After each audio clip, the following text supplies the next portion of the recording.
Now I'm going to show you the Indiana Senate Majority Leader, Chris Garton, a fiery speech in favor of the 9-0 map for Indiana. Some will say these maps are political. Let me be clear. Policy is political. Safe streets are political. Look at Indianapolis. Affordable electricity is political. Drug-free Indiana is political. Peace in the Middle East, political. Dealt with it firsthand. If drawing a map that secures 2 more seats for the Republican Party means that we continue to see overdose deaths drop by 20%, then I'll draw that map every single day of the week and twice on Sunday. Come on. If drawing a map means that we'll continue to see a 93% drop in illegal immigration, and I'll sign it with a smile on my face. We're not here to be neutral arbiters of decline. We're here to be active agents of American greatness. That's the kind of energy I want to see. I want to see from our MAGA America First politicians. And there's also an open question, by the way. Now that Virginia's law got knocked down, what's going to happen with California's recent redistricting?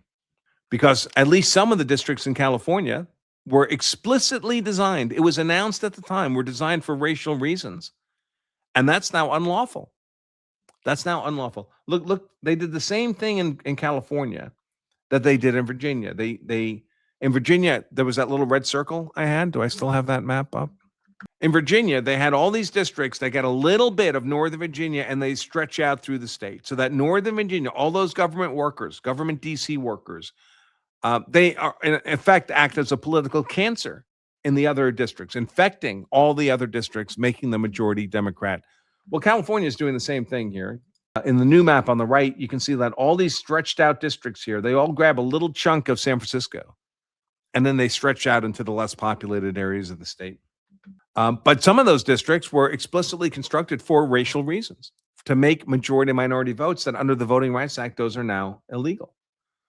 So maybe Assistant Attorney General Harmeet Dhillon, head of the Civil Rights Division at the Department of Justice, can do something about that. That would be great. But for people who feel like Trump's not doing enough, the black pillars, the doomers, we just had the Indiana primary elections for the GOP, and a bunch of the GOP existing legislators who voted against redistricting in GOP favor lost their primaries to MAGA candidates. And that's how we really win. Remember that the Republicans are just Democrat light. They're just rhinos. You can't vote Republican. You have to vote MAGA. You have to vote America first. And that happened in Indiana. That was a bloodbath. What was it, 4 out of 6 or 6 out of 8? GOP rhinos who voted against redistricting were displaced in the primaries by Trump-supported candidates. As Bennie Johnson notes here, Indiana rhino bloodbath. SCOTUS rules, all the good stuff that's been happening. SCOTUS rules against racist maps. Dem lose racist DEI seats en masse. New GOP seats in Florida, Tennessee, Texas, Louisiana, Alabama, Mississippi, Missouri, South Carolina. The Dems rigged map in Virginia, as we saw, just tossed out. The Virginia Senate leader, a black woman, raided by the FBI.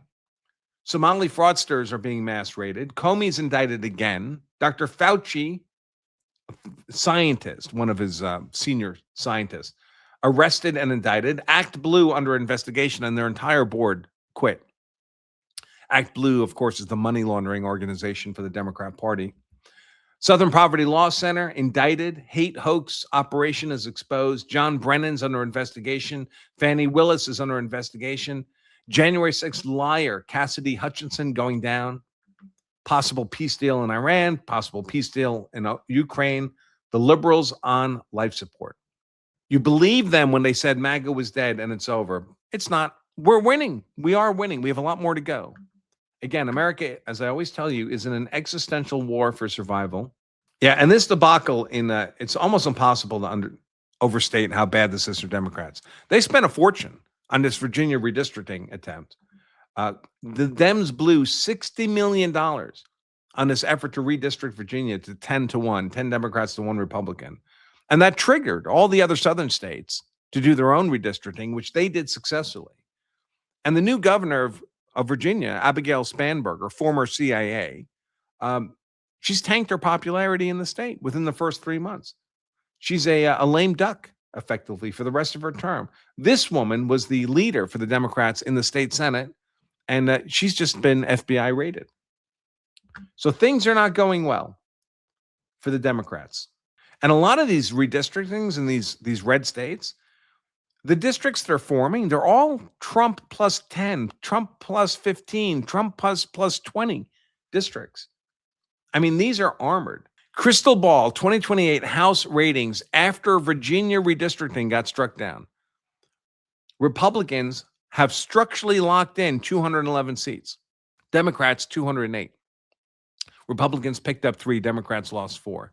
And there are 16 toss-ups.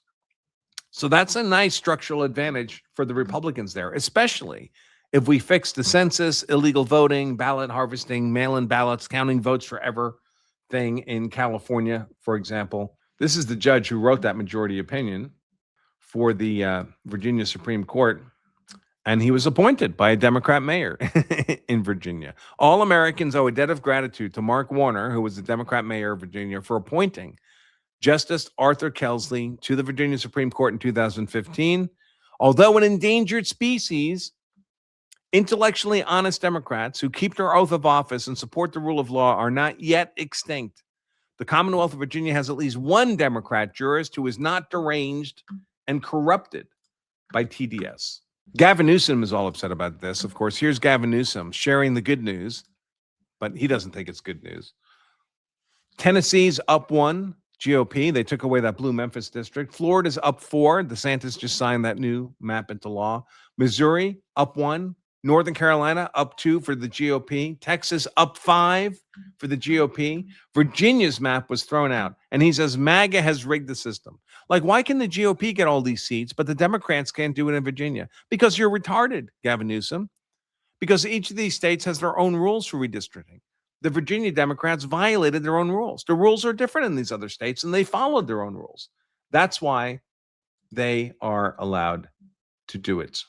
This account writes, I don't think people understand just how much of an existential crisis Democrats are in. If they don't gain control of the House, Senate, presidency, pack the Supreme Court, remandate racial gerrymandering, and give illegals mass amnesty in 2032, they will all but die as a nationally competitive political party. I believe the Democrats have always been a 20% party, and they only achieve political power by cheating.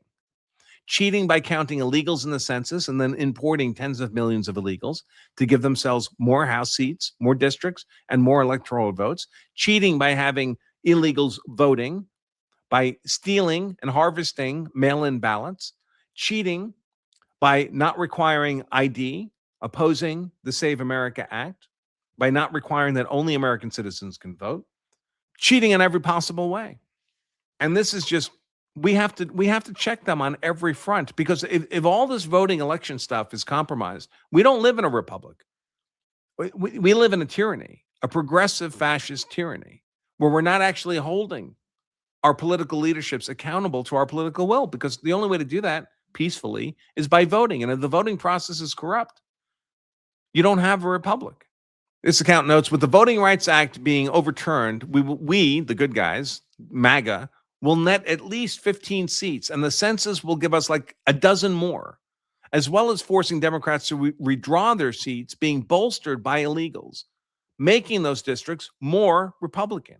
This will make the House all but impossible to win for Democrats. Then the Senate will become increasingly hard for them to win as states like Nevada keep shifting red, and Republicans slowly keep picking better candidates. And the nail in the coffin, the census will make it all but impossible for Dems to win the presidency unless they win the popular vote by at least 6 points. We're witnessing the last gasps of the satanic ideology known as leftism. We will win.